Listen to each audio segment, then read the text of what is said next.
हमारे इस सफर में आपका स्वागत है, जो कि भगवान कृष्ण की चेतना की गहरी शिक्षाओं का अन्वेषण कर रहा है, जिसे प्रतिष्ठित एसी भक्ति वेदांत स्वामी प्रभुपाद द्वारा प्रस्तुत किया गया था।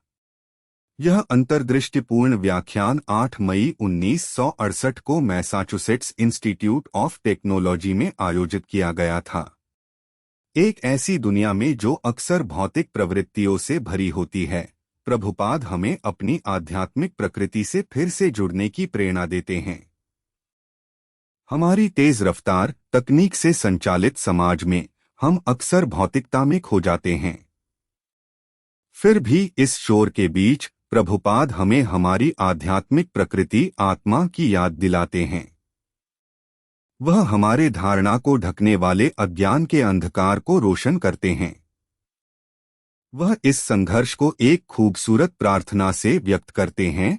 अज्ञानतिमिरान्धस्य ज्ञानांजनाशलाकया, यह हमारी स्थिति की सार्थकता है, हमारी आध्यात्मिक प्रकृति को ढकने वाली चादर के पार देखने का संघर्ष।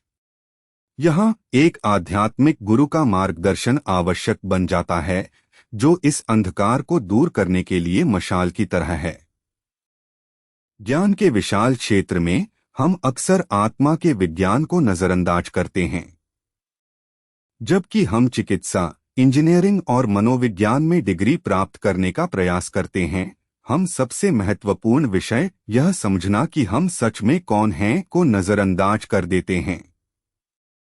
कृष्णा चेतना का आंदोलन हमें इस खोई हुई ज्ञान को पुनः प्राप्त करने के लिए आमंत्रित करता है। प्रभुपाद अस्तित्व की एक पदानुक्रम प्रस्तुत करते हैं। इंद्रियां, मन, बुद्धि और अंतः आत्मा। हमारे शरीर के साथ पहचान हमें भटका देती है।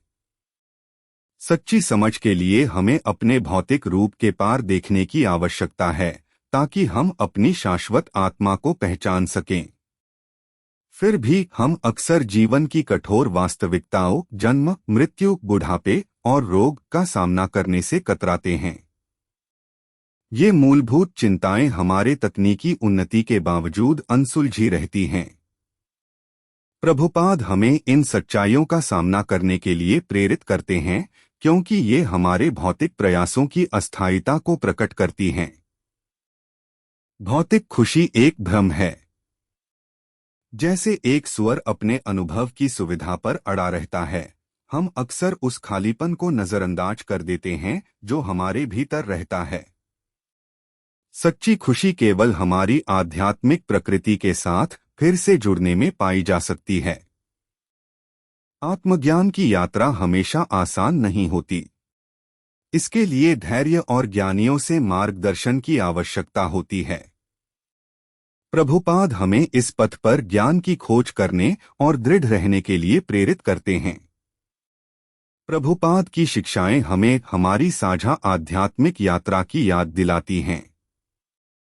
एक साथ हम अपने और दूसरों के लिए इस पथ को प्रकाशित कर सकते हैं।